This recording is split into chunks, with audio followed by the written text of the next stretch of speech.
হজরত আলী রাজিয়াল্লাহু আনহু তাহার এক শাগরেদকে বলিলেন, আমি তোমাকে আমার নিজের এবং হুজুর সাল্লাল্লাহু আলাইহি ওয়াসাল্লামের সর্বাধিক প্রিয়তমা কন্যা হজরত ফাতেমা রাজিয়াল্লাহু আনহা এর ঘটনা শুনাইব কি?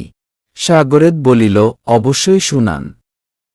তিনি বলিলেন, সে নিজে হাতে যাতা ঘুরাইত, যাহার ফলে হাতে দাগ পড়িয়া গিয়াছিল, এবং নিজে পানি ভরা মশক বহন করিয়া আনিত, যাহার ফলে বুকে মশকের রশির দাগ পড়িয়া গিয়াছিল, এবং ঘরের ঝাড়ু ইত্যাদিও নিজেই দিত, যাহার ফলে সমস্ত কাপড় চোপড় ময়লাযুক্ত থাকিত। একবার হুজুর সাল্লাল্লাহু আলাইহি ওয়াসাল্লামের নিকট কিছু গোলামবাদী আসিল। আমি ফাতেমা রাজিয়াল্লাহু আনহাকে বলিলাম, তুমিও যাইয়া হুজুর সাল্লাল্লাহু আলাইহি ওয়াসাল্লামের নিকট হইতে একজন খাদেম চাহিয়া লও, যাহাতে তোমার কিছুটা সাহায্য হয়। সে হুজুর সাল্লাল্লাহু আলাইহি ওয়াসাল্লামের খেদমতে হাজির হইল।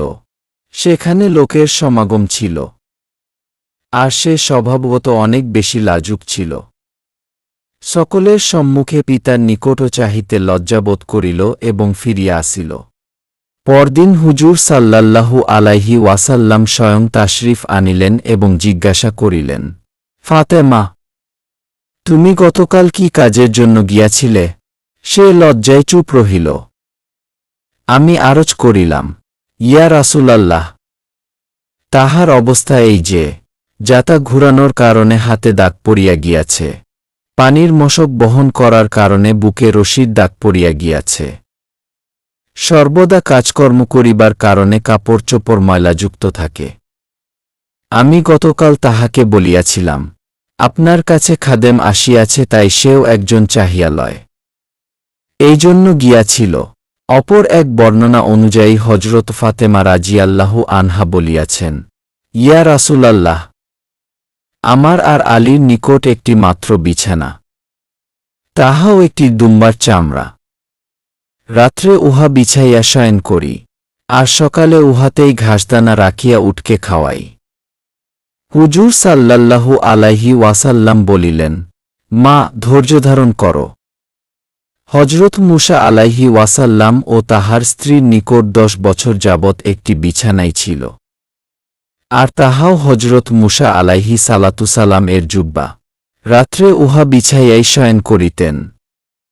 তুমি তাকওয়া অর্জন কর, আল্লাহকে ভয় কর, আপন পরওয়ারদিগারের হুকুম আদায় করিতে থাকো, ঘরের কাজকর্ম আঞ্জাম দিতে থাকো, আর যখন ঘুমানোর জন্য শয়ন করিবে তখন 33 বার সুবহানাল্লাহ, 33 বার আলহামদুলিল্লাহ এবং 34 বার আল্লাহু আকবার পাঠ করিও।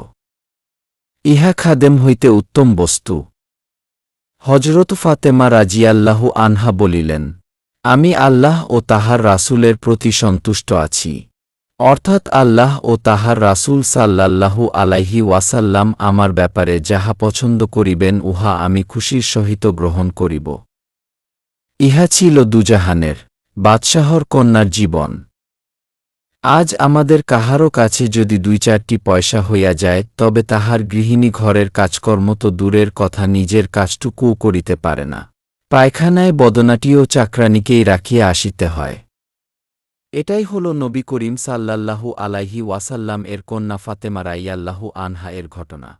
ভিডিওটি ভালো লাগলে চ্যানেলটিকে সাবস্ক্রাইব করে দিবেন, আর ভিডিওটি অবশ্যই শেয়ার করে দিবেন।